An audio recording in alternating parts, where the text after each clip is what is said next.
आज class 10th का एक टॉपिक अरिथमेटिक प्रोग्रेशन में लेने जा रही हूँ। तो सबसे पहले एक्सप्लेन करूंगी अरिथमेटिक प्रोग्रेशन होता क्या है।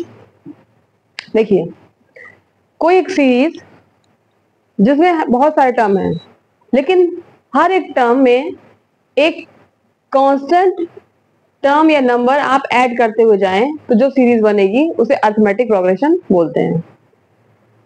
मैं एग्जांपल से आपको शो करती हूँ। जैसे 2, 4, 6, 8, 10 एक्सेट्रा। अब यहाँ पर आप देखिए, जब इस 2 में मैंने +2 किया तो हमको 4 मिला। 4 में फिर से 2 को प्लस किया तो हमको 6 मिला। 6 में फिर से +2 ऐड किया तो हमें 8 मिला। यानी कि कहने का मतलब है कि दो सारे जितने भी नंबर्स हैं, सारे नंबर्स में 2 नंबर्स का डिफरेंस आ रहा है। अब इसी तरीके से कुछ और एग्जांपल देती हूँ आपको।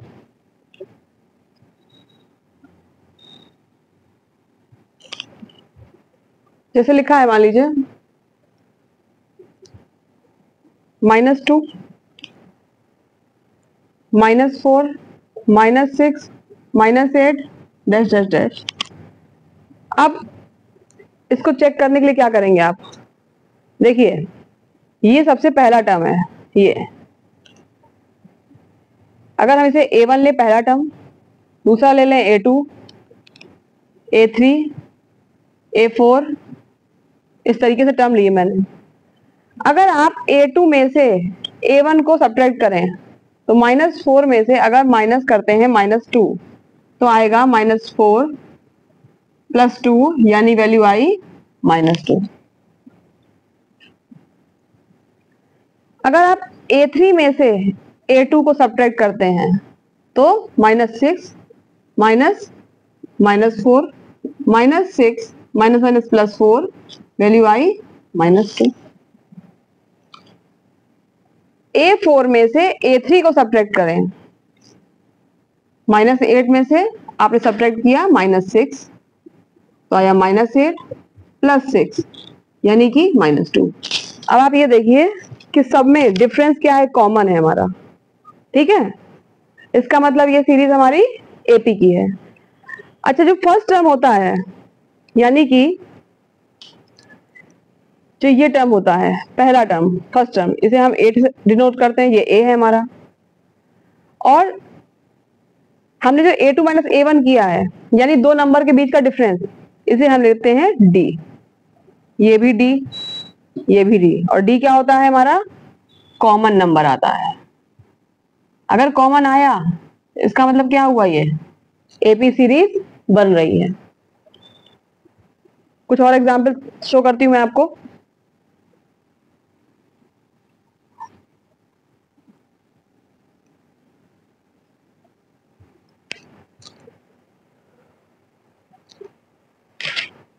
देखिए, जैसे एक लेते हैं -20, -24, -28 एक्सेट्रा। अब यहां पर से डिफरेंस चेक करना है। D = क्या होगा? सेकेंड टर्म में से, यानी जैसे मैंने आपको पहले बताया था, ये A1 माना पहला टर्म है, ये A2 है, ये A3 है, इस तरीके से सीरीज बन रही है हमारी। अगर हम A2 - A1 करें, A2 - A1 करें तो -24 में से आपने माइनस किया माइनस का 20, तो क्या आया आपका? -24 माइनस माइनस प्लस, और -24 में से आप 20 माइनस करोगे तो क्या आएगा? -4। ऐसे ही आप A3 में से A2 को सब्ट्रैक्ट कर दो।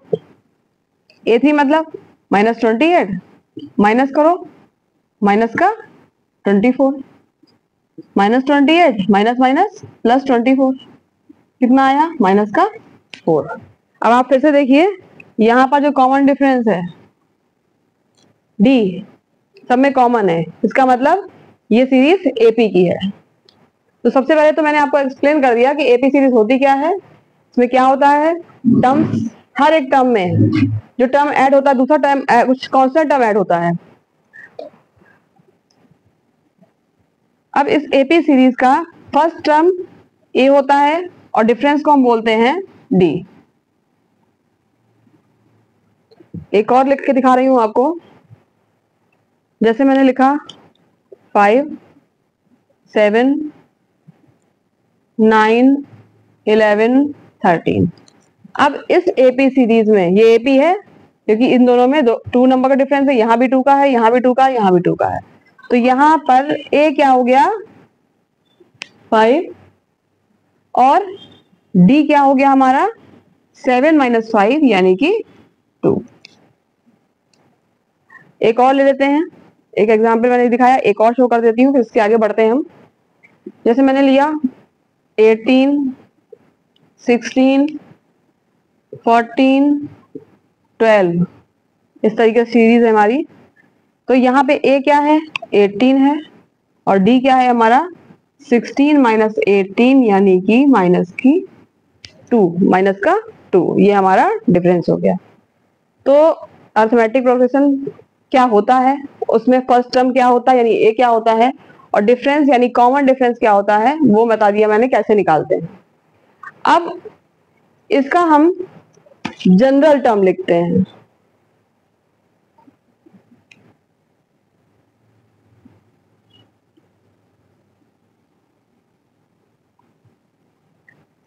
देखिए जनरल टर्म क्या होता है, इसका एक फॉर्मूला होता है। अगर हमने सीरीज जनरल टर्म को आप ए एन से या टी एन किसी से भी डिनोट कर सकते हैं। ए एन इजिकल या फिर ए एन ले लीजिए या फिर टी एन ले लीजिए, ठीक। जनरल टर्म होता है ए एन और T N, A plus N minus 1 into D, जहां पर क्या है एन इजिकल टू हो गया नंबर ऑफ टर्म्स, एन आपके नंबर ऑफ टर्म्स हैं। तो अगर हम सपोज करिए एन इजिकल टू वैल्यू है 1, ठीक है, तो आपका टर्म क्या बनेगा देखिए। अगर हमने a1 लिया तो a प्लस 1 - 1 डी यानी कि a प्लस 0 डी यानी क्या हो गया a हो गया। पहला टर्म क्या हो गया a हो गया। अब मान लीजिए हमने n इजिकल टू 2 ले लिया तो क्या हो गया a2 is equal to a plus 2 - 1 into d यानी a प्लस डी, ये सेकंड टर्म हो गया। अब n इजिकल टू अगर मैं 3 ले लिया तो a3 हमारा हो गया a प्लस 3 - 1 इंटू डी यानी कि a प्लस 2d। यानी कि जो सीरीज बन गई हमारी वो कैसे बनेगी, वो बन गई हमारी पहली देखिए a, फिर a प्लस डी, फिर a plus 2d, a plus 3d, इस तरीके से a प्लस 4d, इस तरीके से ये आपकी एक सीरीज बन जाएगी, ठीक है। तो जनरल टर्म का जो फॉर्मूला होता है वो ये होता है, इसका यूज होगा जब आप क्वेश्चन सॉल्व करेंगे, ठीक है। फिर समझ लीजिए जनरल टर्म यानी nth टर्म, ये nth टर्म हुआ क्योंकि n लिखा है। 1 लिखेंगे तो ये फर्स्ट टर्म हो जाएगा, 2 लिखेंगे तो सेकंड टर्म हो जाएगा, 3 लिखेंगे तो थर्ड टर्म हो जाएगा। इस तरीके से आपका ये चलता रहेगा। अब यहाँ पर मैं आपको कुछ और बताती हूँ। आप जैसे मैंने लिखा nth टर्म, इसके अलावा एक l यानी कि last term, l means last term, l is equal to a plus n - 1 into d, ये भी एक फॉर्मूला होता है जहां पर l क्या होता है हमारा, l होता है आपका लास्ट टर्म, मतलब जहां पर हमारी सीरीज फिनिश हो रही है, खत्म हो रही है, वो हमको मालूम हो या हमको फाइंड आउट करना हो तो हम ये फॉर्मूला भी तब यूज कर सकते हैं। अब इस पर बेस कुछ एक आध क्वेश्चन देखते हैं।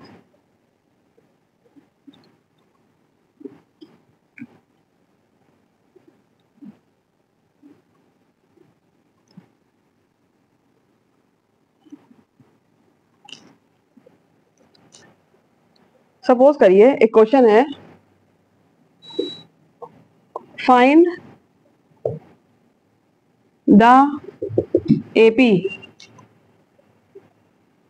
Series whose nth term 2n minus 3। आपको एपी सीरीज बनानी है, निकालनी है, जिसका nth टर्म ये दे रखा है। nth का मतलब क्या हुआ, हमको दे रखा है an is equal to 2n minus 3, ये गिवन है हमको, ठीक है।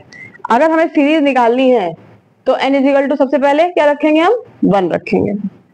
अगर हमने n इज इक्वल टू 1 लिया तो a1 इज इक्वल टू क्या हो गया 2, n की जगह 1 रखा माइनस 3, यहां मैं नीचे लिखती हूँ 2 1 जा 2 माइनस 3, यानी वैल्यू कितनी आई -1।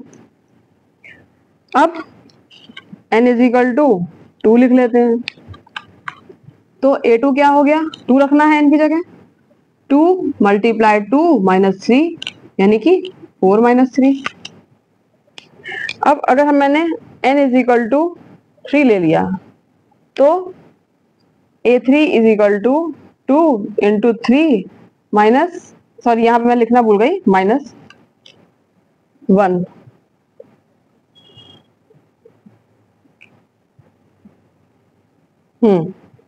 प्लस का 1, 4 माइनस 3 था ना, तो प्लस का 1 होगा, ठीक है। अब a3 is equal to 2 into 3 minus 3, 6 minus 3 यानी कि 3, ठीक है। ऐसे एक बार n इज इक्वल टू 4 लिख लिया तो क्या हो गया, a4 is equal to 2 multiply 4 minus 3 यानी 8 माइनस 3 5। यहाँ पर a4 की वैल्यू हमारी 5 आई। अब यहाँ पर हम सीरीज फॉर्म करेंगे, देखिए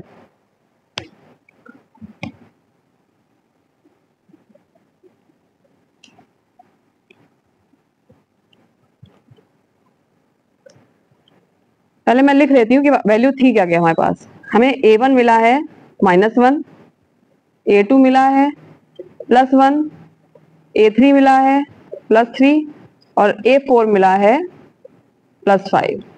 अब बनाते हैं हम यहाँ पर सीरीज इसकी।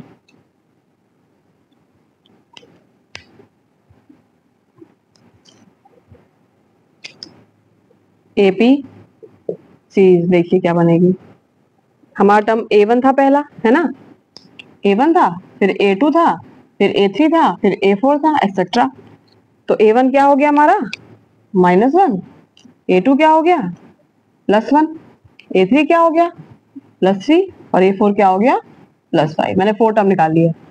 चेक भी कर लेते हैं ये एपी है या नहीं है। देखिए अब यहाँ पर जो पहला टर्म है -1 है और दूसरा टर्म क्या है +1 है, तो अगर हम डिफरेंस निकालते तो हमेशा सेकंड टर्म में से फर्स्ट को या थर्ड टर्म में से सेकंड को या फोर्थ में से थर्ड को सब्ट्रैक्ट करते हैं। तो a2 हमारा +1 है माइनस a1 क्या है -1, तो +1 माइनस माइनस प्लस यानी क्या हो गया +2। सेम यहाँ भी डिफरेंस देखिए 2 नंबर का आ रहा है, यहाँ से यहाँ भी 2 नंबर का डिफरेंस आ रहा है, इसका मतलब ये सीरीज हमारी क्या है एपी की है, ठीक है। अब एक और क्वेश्चन देखते हैं।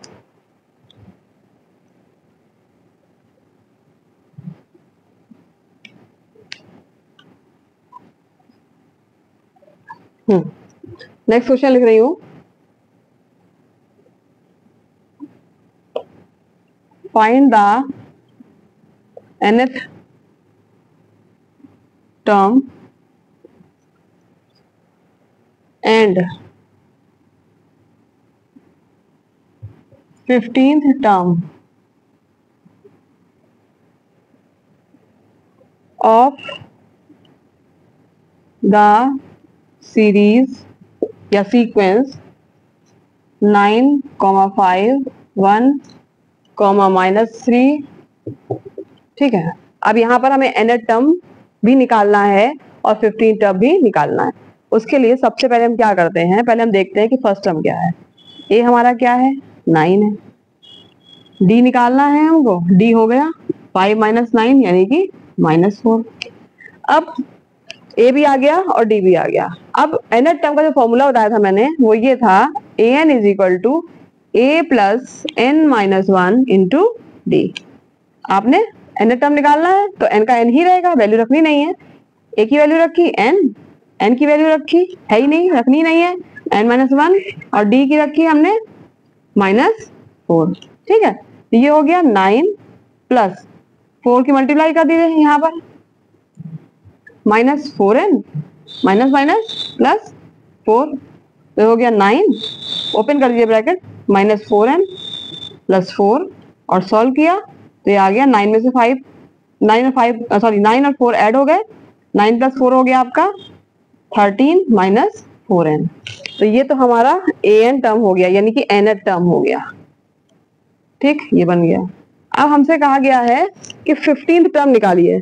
अब जो हमारा an टर्म आया है, ये जो मैंने लिखा है अभी, जो निकल रहा है मेरे लिए 13 माइनस 4n, अब इसमें मैं क्या करूंगी, n की वैल्यू 15 रख दूंगी, a 15, क्योंकि 15 टर्म फाइंड आउट करना है।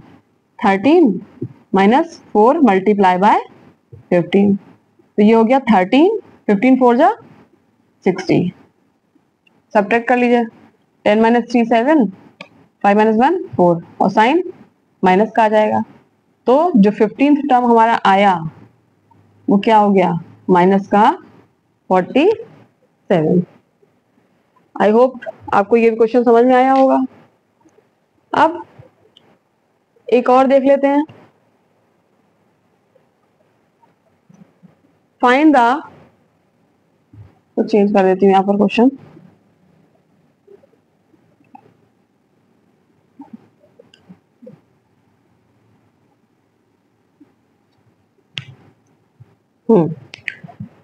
find the AP whose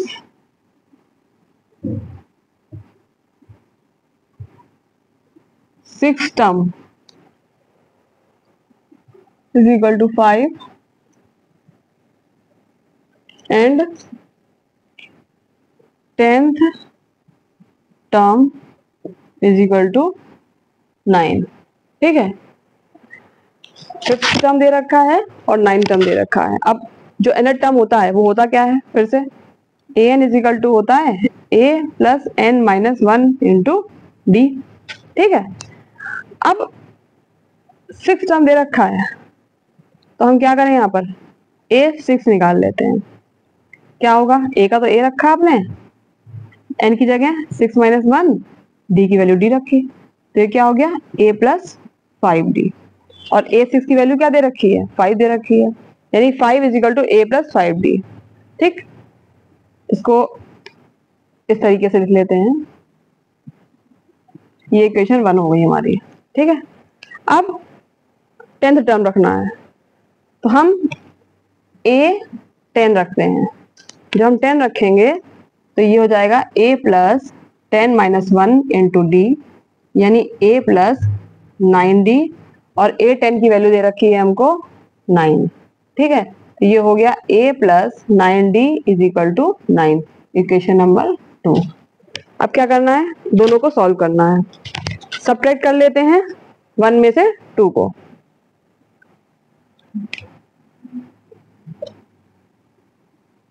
subtract equation 2 from, चाहे 1 में से करें चाहे 2 में से करें, किसी वे से भी करें आप, 2 में सब्ट्रैक्ट इक्वेशन 2 फ्रॉम 1, हम 1 से कर रहे हैं तो चलिए लिख लेते हैं, a plus 5d is equal to 5 और a plus 9d is equal to 9। Now subtract, a cancel, 5 minus 9 4d, sign कौन सा आएगा, माइनस का आएगा, क्योंकि 9 हमारा बिगर नंबर है और उसके आगे साइन कौन सा है, माइनस का है, और यहाँ पर सेम क्या होगा, माइनस का 4, माइनस से माइनस कैंसिल आपका। ठीक है, अभी क्या हो गया हमारा, d is equal to 4/4, 4 4 cancel 1, d की वैल्यू क्या आ गई, 1 आ गई। ठीक है, अब d की वैल्यू आई है आपकी 1, d की वैल्यू आप इक्वेशन 1 में रख दें या फिर 2 में रख दें तो हमें a की वैल्यू फाइंड आउट हो जाएगी।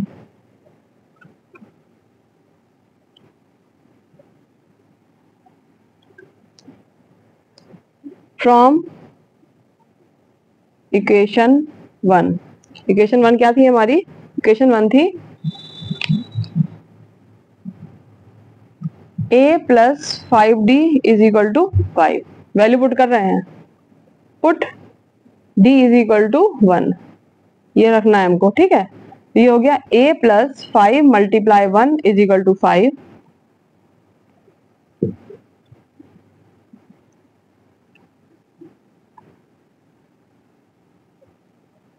यानी कि a plus 5 is equal to 5, a is equal to 5 minus 5, यानी a इज इक्वल टू हो गया आपका 0, ठीक। अब देखिए सीरीज बनानी है अगर हमें, AP क्या होता है, पहला टर्म होता है a, दूसरा होता है a plus d, a plus 2d, इस तरीके से। तो a मतलब 0, दूसरा a प्लस d का मतलब 0 प्लस 1, 0 प्लस 1, तीसरा 0 प्लस 2 इंटू 1, इस तरीके से। ये हो गया पहला टर्म 0, 0 में 1 प्लस किया 1, 0 में 2 प्लस किया 2, इस तरीके से 0 1 2 3, ये एक सीरीज AP की हमारी बन जाएगी। आज मैं बस आपको यहीं तक एक्सप्लेन किया है, मैंने यहीं तक एक्सप्लेन कर रही हूँ। कल इसके आगे का मैं आपको पार्ट एक्सप्लेन करती हूँ, जिससे आपको थोड़ा सा और क्लियरिटी मिले AP सीरीज को समझने के लिए।